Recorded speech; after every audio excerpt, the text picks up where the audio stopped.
Assalamualaikum warahmatullahi wabarakatuh. Hari ini kita akan belajar tema kebudayaan, kesenian dan estetika unit 12. Tajuknya adalah penyeri majlis. Okey. Kalau murid-murid lihat, ini merupakan paha yang digunakan untuk meletakkan barang hantaran. Ia sebagai penyeri majlis untuk majlis pertunangan dan juga perkahwinan. Kita masih lagi dalam kelas Bahasa Melayu tahun 4. Murid-murid boleh merujuk muka surat 83. Okay. Hari ini kemahiran yang akan kita belajar adalah kemahiran tata bahasa. Kita lihat apa. Okay. Hari ini tata bahasa yang akan kita pelajari adalah imbuhan apitan. Okay. Apa dia imbuhan apitan? Kata berimbuhan apitan ialah kata yang menerima imbuhan pada bahagian hadapan dan belakang kata dasar. Okay. Maksudnya, kata dasar tersebut menerima imbuhan di hadapan dan juga di belakang. Dia terapit di tengah. Contoh ke dan juga an. Imbuhan di hadapan dia ke dan di belakang dia adalah an. Okey, contohnya kata dasarnya jaya. Kata berimbuhan apitan kejayaan. Ke dan an ke di hadapan, an di belakang. Okey. Per dan juga an. Okey.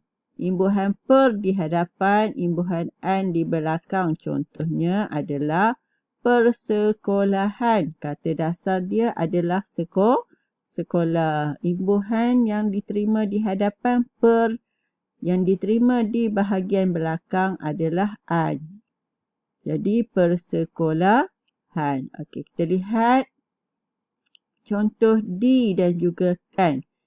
Imbuhan di hadapan di dan di belakang adalah kan. Okey, contohnya adalah dihadiahkan. Imbuhan dua ya. Di hadapan di belakang kan. Kata dasar adalah hadiah. Contoh ketiga, men dan juga kan. Men imbuhan di hadapan, kan adalah imbuhan di bahagian belakang. Contohnya merayakan. Daripada kata dasar raya, imbuhan di hadapan me dan di belakang adalah kan. Merayakan. Okey, diharap murid dapat memahami apa dia kata berimbuhan apitan.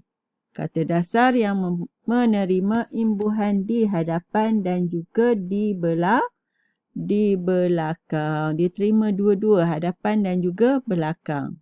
Okey. Terusnya. Okey. Penyeri majlis. Okey, tadilah pahar. Okey. Hadif dan keluarganya menghadiri majlis perkahwinan abang sepupu mereka. Di sana dia melihat hantaran cantik di atas paha. Sekarang ni penyeri majlis adalah penggunaan pahar. Okey. Di sini terdapat dua perkataan yang mengandungi imbuhan apitan. Pertama, menghadiri. Menerima imbuhan di hadapan dan juga menerima imbuhan akhiran i. Menghadiri. Perkataan kedua yang mengandungi imbuhan apitan adalah perkahwinan. Imbuhannya adalah per dan juga an. Kata dasar adalah kahwin. Okey, mari kita lihat pahar. Okay.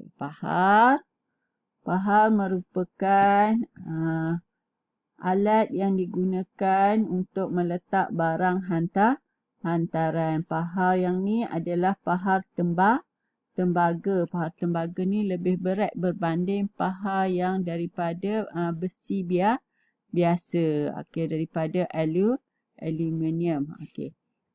Paha yang ni adalah yang asal, yang tradisional. Okey, kita lihat maklumat tentang paha. Pahar ialah dulang yang digunakan untuk meletakkan bahan hantaran bagi majlis perkahwinan dan pertunangan. Pahar diperbuat daripada tembaga. Sebab itu dia warna tembaga. Okey. Di sini terdapat beberapa perkataan yang mengandungi imbuhan apitan, yang menerima imbuhan apitan. Pertama, digunakan, imbuhan di dan juga kan. Okey, yang kedua, meletakkan. Okey, yang ketiga, perkahwinan. Dan yang keempat adalah pertunangan. Jadi di sini kita dapat lihat ada 4 perkataan yang menerima imbuhan di hadapan dan juga di belakang. 4 perkataan ni adalah perkataan berimbuhan apitan. Okey, kita lihat seterusnya. Corak-corak pada pahar masih mengekalkan ukiran tradisional. Ukiran tersebut masih digunakan dalam seni tempah pahar sehingga kini. Okey, di sini ada satu perkataan berimbuhan apitan, iaitu mengekalkan. Okey, digunakan dah ada dah sebelum ni. Kita lihat seterusnya. Okey. Warna paha tembaga seakan-akan keemasan. Okey. Terdapat 2 jenis pahar, iaitu pahar lepir dan pahar berkaki. Okey, kita lihat pahar. Okey, di sini adalah keemasan. Okey, ada perkataan keemasan. Menerima imbuhan di hadapan dan juga di belakang. Jadi, perkataan ni adalah perkataan berimbuhan apitan. Okey. Lagi kita ada. Okey, ni dia. Ini adalah pahar lepir. Okey, dia. Kaki dia pendek je. Dia macam tak ada kaki lah. Dia berletak sahaja di atas. Kalau biasanya orang letak di atas almari, dan juga pahar berkaki. Okey, ni pahar berkaki. Ni biasa murid-murid lihat ketika majlis pertunangan dan juga perkahwinan. Letak barang hantaran ni barang hantaran. Okey. Kebiasaannya pahar dialas kain bersulam supaya kelihatan lebih menarik. Di sini ada lagi satu perkataan yang mengandungi imbuhan apitan, iaitu kebiasaan. Menerima imbuhan ke dan juga an. Yang ketiga adalah kelihatan, juga menerima imbuhan apitan ke di hadapan dan juga an di belakang. Okey, lihat seterusnya. Pahar tembaga agak berat dan tahan lasak. Terdapat pahar tembaga yang beratnya dianggarkan mencecah 3 kilogram. Okey, pahar ni lah ada yang lebih berat. Okey. Perkataan berimbuhan apitan di sini adalah dianggarkan. Kata dasar anggar. Imbuhan menerima imbuhan di hadapan di dan di belakang kan. Okey, kita lihat seterusnya.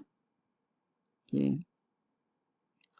Murid-murid perlu melengkapkan peta bulatan perkataan berimbuhan apitan berdasarkan teks penyeri majlis yang telah kita baca sebentar tadi. Okey, di tengah-tengah ni kita letak tajuk dia. Tajuk dia adalah perkataan berimbuhan apitan. Okey, apa dia perkataan berimbuhan apitan yang kita dah kenal pasti dalam teks penyeri majlis pertama, menghadiri kedua, perkahwinan ketiga digunakan, keempat, meletakkan, kelima, pertunangan, keenam, mengekalkan, ketujuh, keemasan, ke-8, kebiasaan, yang ke-9, kelihatan, dan yang ke-10 adalah dianggarkan. Okey, murid-murid boleh menyalin peta bulatan ini di dalam buku tulis bahasa Melayu 1. Okey. Tugasan pada hari ini. Kenal pasti kata berimbuhan apitan dalam teks penyeri majlis. Tadi kita dah kenal pasti bersama-sama dengan cikgu. Okey, yang kedua, senaraikan kata berimbuhan apitan dalam peta bulatan. Yang ni pun kita telah selesaikan. Okey, yang ketiga, jawab soalan yang diberikan. Okey, murid boleh menjawab soalan dalam Google Form ini. Okey, itu sahaja untuk hari ini. Sekian, terima kasih dan jumpa lagi. Assalamualaikum warahmatullahi wabarakatuh.